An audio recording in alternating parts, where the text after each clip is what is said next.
विजयनगर गांव में हरिया नाम का एक लड़का अपनी माँ गंगा देवी और छोटे भाई लालू के साथ रहता था। उसके पिता को गुजरे 10 साल बीत चुके थे और अब वो अपना गुजर बसर चाय की छोटी सी दुकान चलाकर कर रहा था। माँ, मैं काम पर जा रहा हूँ। कुछ पैसे देता जा ताकि दोपहर का खाना बना सकूं। अरे माँ, पैसे तो नहीं है। अब जब जाकर चाय बेचूंगा तो कुछ पैसे आएंगे। तो हम लोग दोपहर में क्या खाएंगे भैया? अरे मुझसे क्या पूछता है रे? तू भी तो 18 साल का हो गया है। कुछ काम धाम कर, तो पैसे लेकर आ घर में, तो घर का चूल्हा जले। अरे चिल्ला क्यों रे भैया? हाँ बेटा, अब वो भी काम करेगा तो गुस्सा ना कर। हाँ, इसे समझाओ ना माँ, वरना बहुत मुश्किल हो जाएगी। सिर्फ बैठे बैठे खाने मात्र से जिंदगी नहीं चलती। ये बोलकर हरिया गुस्से में घर से निकला और अपनी चाय की टपरी पर पहुंचा। हे भगवान, आज अपनी कृपा से मेरी सही कमाई करवा देना, वरना मेरे घर में चूल्हा नहीं जलेगा। हरिया अपनी दुकान सजाकर तभी ढंग से बैठ भी नहीं पाया था कि वहां जमींदार अपने आदमियों के साथ आ पहुंचा। अरे आइए आइए जमींदार साहब, बैठिए। मैं आपको ना कड़क चाय पिलाता हूँ। बताइए, अदरक वाली या इलायची वाली? अरे ओए, तेरी कड़क चाय पीने नहीं आया हूँ मैं, अपने पैसे लेने आया हूँ जो तू उधार लिए बैठा है महीनों से। जी जमींदार साहब, मैं दे दूंगा आपके पैसे। आजकल बहुत दिक्कत चल रही है, काम अच्छा होता नहीं है और महंगाई बढ़ती चली जा रही है। देखिए ना, आपको पता ही है सब कुछ। अरे सुन रहे लड़के, मुझे कोई मतलब नहीं, समझा? क्योंकि मैं तुझे 2 बार मोहलत पहले ही दे चुका हूं। अब तो चुपचाप ये बता कि तू अपनी ये टपरी खाली करेगा या अपने आदमियों से पिटवाऊं तुझे, है? हरिया घबरा गया। उसने फौरन जमींदार के पैर पकड़े और कहा, नहीं नहीं मालिक, ऐसा मत करिए। मैं आपके पैसे चुका दूंगा। पैसे चुका दूंगा? अरे तुम लोग मेरा मुंह क्या देख रहे हो रे? ए कालिया, इसकी दुकान से सारा सामान निकाल कर बाहर फेंक और उसे भी मेरे पैरों से हटा। कुछ आदमियों ने उसकी दुकान का सामान निकाल फेंका और उसे उठाकर एक साइड में फेंक दिया। वो बेचारा रोता हुआ घर पहुंचा। उसके चेहरे पर निराशा और दर्द साफ झलक रहा था। माँ और भाई उसकी हालत देखकर घबरा उठे। अरे बेटा, ये क्या हाल बना रखा है? चेहरा क्यों उतरा हुआ है?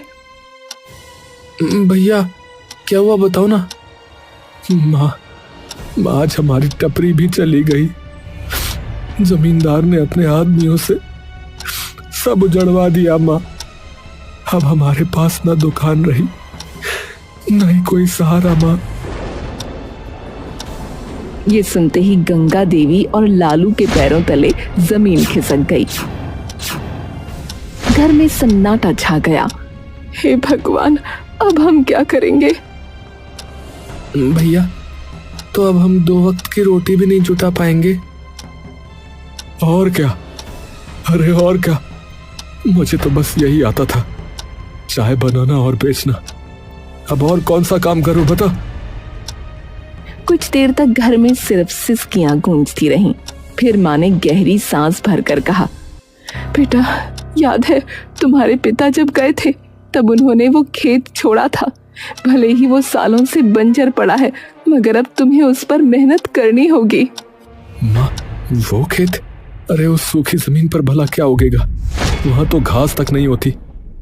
कोशिश करने वाले की कभी हार नहीं होती बेटा। आज नहीं तो कल जमीन रंग लाएगी। अगर हाथ पर हाथ धरे बैठे रहे तो भूख से मरेंगे। हाँ भैया, माँ सही कह रही है। चलो खेत पर मेहनत करते हैं। अरे भाई, मगर उसमें लगाने के लिए बीज और खाद चाहिए। पैसे कहाँ से लाएंगे इन सब के लिए? खाना तक तो है नहीं घर में। गंगा देवी ने आंचल में हाथ डालकर अपना मंगलसूत्र निकाला और बोली, ये ले लो, इसे गिरवी रख दो। जो पैसे मिलेंगे उससे खेती शुरू कर देना। अरे नहीं माँ, ये कैसे हो सकता है? ये तो पिताजी की आखिरी निशानी है।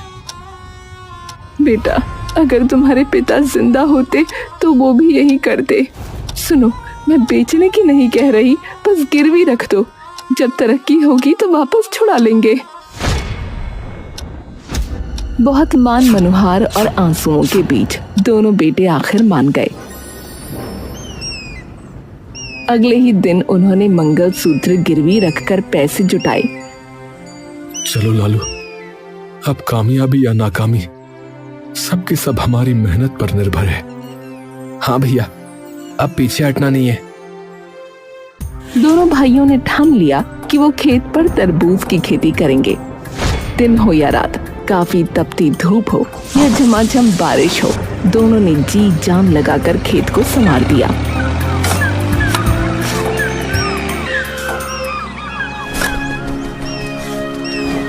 हाँ, देख लालू, मिट्टी की खुशबू बदल रही है। लगता है हमारी मेहनत रंग लाएगी रे। हाँ भैया, जमीन भी हमारी लगन को पहचान गई है लगता है। और सचमुच कुछ ही महीनों में खेत बड़े बड़े हरे भरे तरबूज से भर गया। अब समय आ गया जब उन्हें अपनी उपज मंडी ले जानी थी। दोनों भाई बैलगाड़ी में तरबूज भरकर मंडी पहुंचे।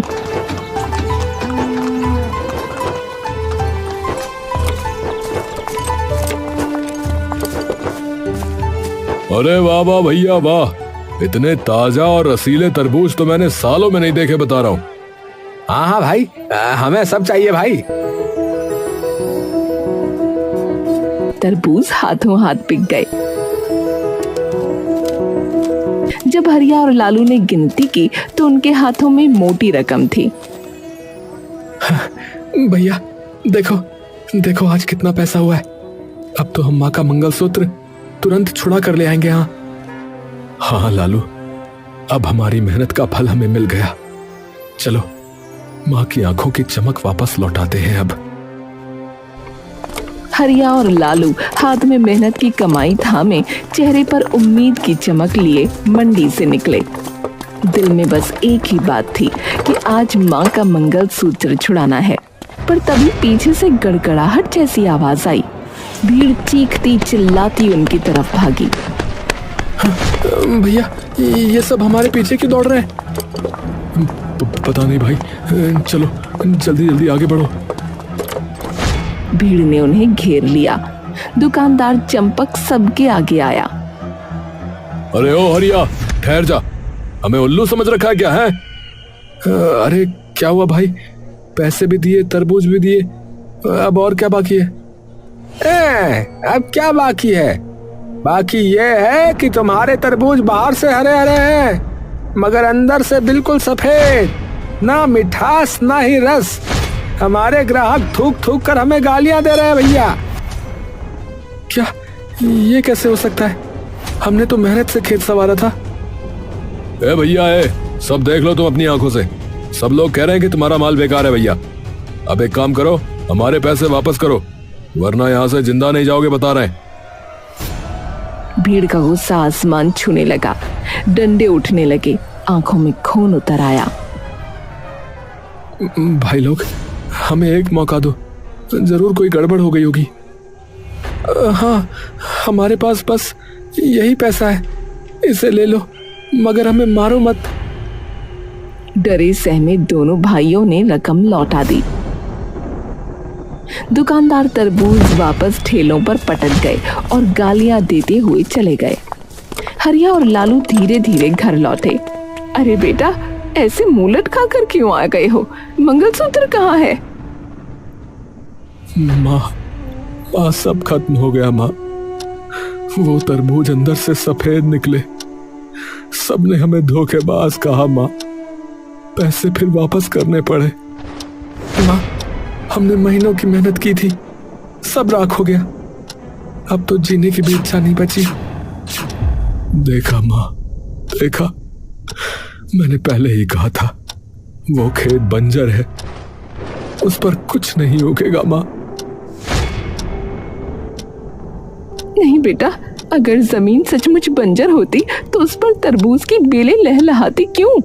कुछ तो चूक हुई है, हार मानने से जिंदगी नहीं चलती। मगर माँ, अब किस में ताकत बची है बताओ? ना पैसा है ना ही हिम्मत है। फिर से कैसे शुरू करेंगे? इस बार तरबूज नहीं, खजूर की खेती करो। समय ज्यादा लगेगा, मगर मुझे यकीन है इस बार किस्मत बदल जाएगी। खजूर? मगर माँ, बात वही है, पैसे कहाँ से आएंगे? इस बार मेरा आंगन ही गिरवी रख दो, ये झोपड़ी ही दे दो। माँ, घर अगर ये भी चला गया तो हम रहेंगे कहाँ माँ? माँ तुम पागल तो नहीं हो गई हो? क्या बोले जा रही हो? पागल नहीं हूँ, बस समझती हूँ कि जिंदा रहने के लिए छत से पहले पेट जरूरी है। अगर भगवान ने चाहा तो ये घर भी लौट आएगा। दोनों भाई माँ की बात सुनकर पत्थर हो गए, मगर हालात ऐसे थे कि इनकार की गुंजाइश ही नहीं थी। अगले दिन वो जमींदार के पास पहुंचे। मालिक साहब, हमारी झोपड़ी गिरवी रख लो, पर कुछ पैसे दे दो।